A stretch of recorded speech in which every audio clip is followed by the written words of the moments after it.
Pemirsa, di jurnal khusus kali ini, kami mengajak Anda untuk melihat dari dekat potret kehidupan anak-anak panti asuhan di Desa Putra, Srengseng Sawah, Jakarta Selatan. Panti asuhan Desa Putra didirikan tahun 1947. Awalnya menampung anak-anak yatim piatu serta anak-anak terlantar korban perang. Seiring berjalannya waktu, anak-anak yang tinggal di panti ini berasal dari berbagai latar belakang. Ada anak yatim piatu, anak dari keluarga miskin, serta anak korban keluarga yang retak. Di panti ini, mereka hidup sebagai satu keluarga besar dengan suka dan dukanya.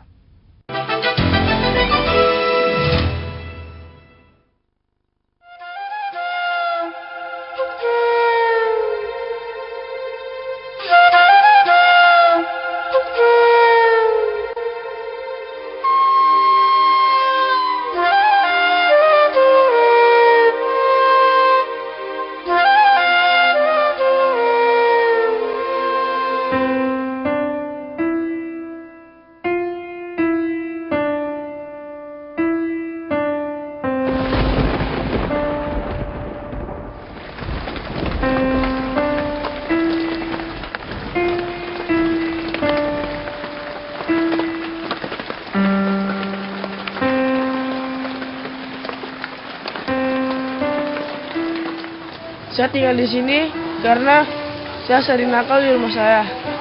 Terus orang tua saya tidak mampu untuk membayar uang sekolah. Pertama saya di sini sedih karena saya tidak pernah dididik orang tua. Setelah lama kemudian saya merasa senang karena saya dapat besar dapat berpikir. Saya di sini dapat hidup mandiri dan tidak dapat. Dan kalau sudah besar, dapat hidup sendiri tanpa dibantu orang tua.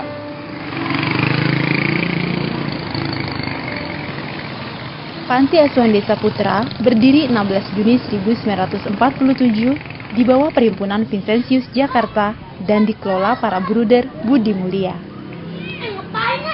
Panti asuhan ini berlokasi di Desa Putra, Srengseng Sawah, Jakarta Selatan. Mulanya panti ini didirikan bagi mereka yang yatim piatu akibat perang kemerdekaan. Namun sesuai perkembangan zaman, kondisi itu telah berubah. Dalam perkembangannya ternyata anak dari keluarga broken home itu lebih tinggi dalam persentasenya ya sampai saat ini. Orang tua masih ada, tetapi seumumnya yang saya hadapi selama ini adalah gini. Jadi bapak dan ibu itu pisah. Kemudian bapaknya pergi menikah lagi, tidak mengurusi anaknya. Atau sebaliknya ibunya menikah lagi, lalu tidak mengurusi anaknya. Jadi orang tuanya nggak mengurusi anaknya. Kemudian anaknya ini ikut orang tua, atau ikut neneknya, atau ikut saudaranya. Di sini kami punya pengasuh. Pengasuh kami ada 12. Jadi ada bapak, ada juga pengasuh yang ibu juga ada. Jadi pengasuh di sini fungsinya bukan hanya untuk menjaga anak. Di pengasuh itu banyak fungsi sebagai figur orang tua, sebagai bapak atau ibu, tapi juga sebagai figur guru. Karena mereka terbukti harus mengajari di ruang kelas, mengajari belajar, mengajari macam-macam ya.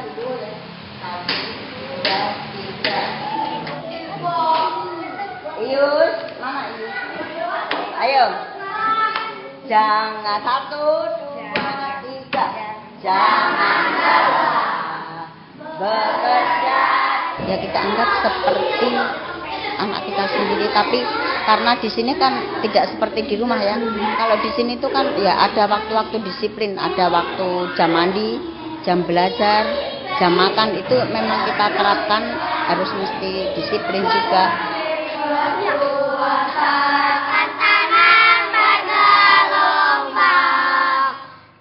Kalau di sini sih itu pernah kalau kelas 1 biasanya pulangnya jam setengah 11. Situ habis pulang makan, situ tidur.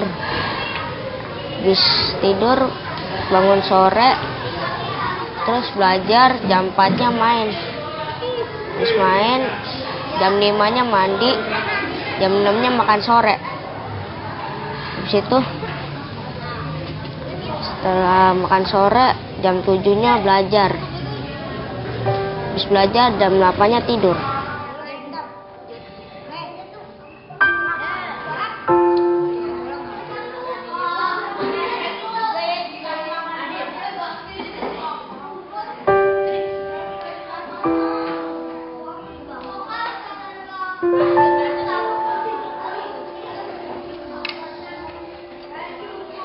Tapi kadang-kala juga pengasuh itu harus sebagai psikolog kadang-kadang. Karena anak-anak di sini banyak mereka bermasalah. Jadi harus tahu sifat-sifat anak, permasalahan anak harus tahu. Mata tutup semua yuk. Dana, Gabriel. Kalau belum tutup semua belum makan.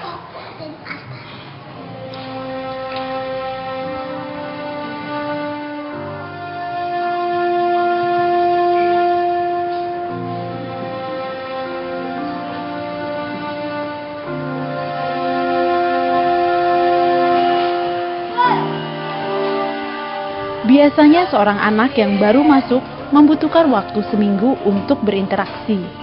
Walaupun di hari-hari pertama mereka merasa sedih, kesedihan ini segera terobati setelah bergaul dengan teman-teman barunya yang segera menjadi seperti anggota keluarga sendiri.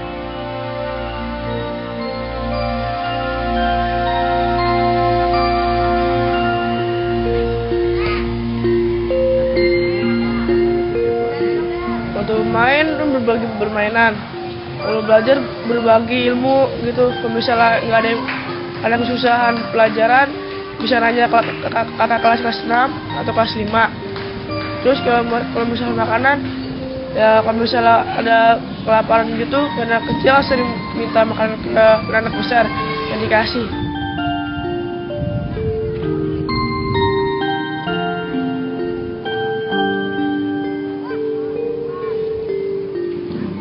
Panti Asuhan Desa Putra menampung anak usia 6 hingga 19 tahun.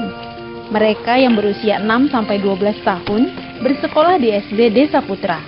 Bagi yang berusia 13 sampai 15 tahun bersekolah di SMP Desa Putra. Sementara bagi yang berusia 16 hingga 19 tahun bersekolah di SMK Grafika Desa Putra.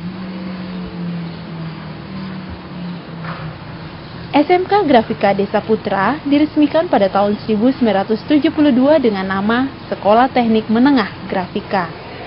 Saat ini, SMK Grafika Desa Putra diakui sebagai perguruan grafika terbaik.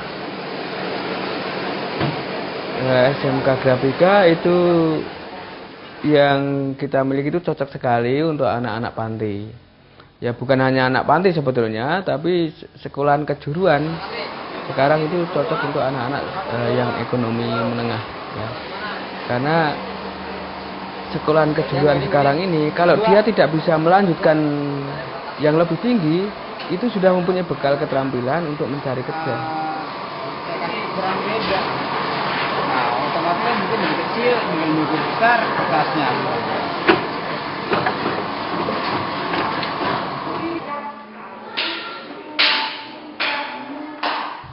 Panti Asuhan Desa Putra berdiri di atas lahan seluas 8,4 hektar.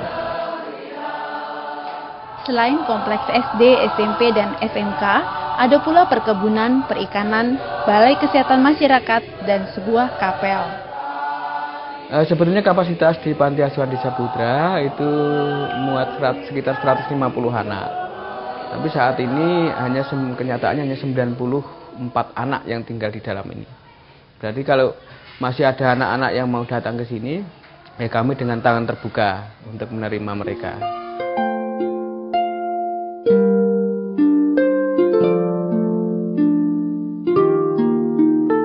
Kasih dan kepedulian secara nyata terjalin di antara para penghuni Panti Asuhan Desa Putra dan menjadikan mereka satu keluarga besar. Mereka berharap akan masa depan yang lebih baik dan dapat meneruskan kebaikan.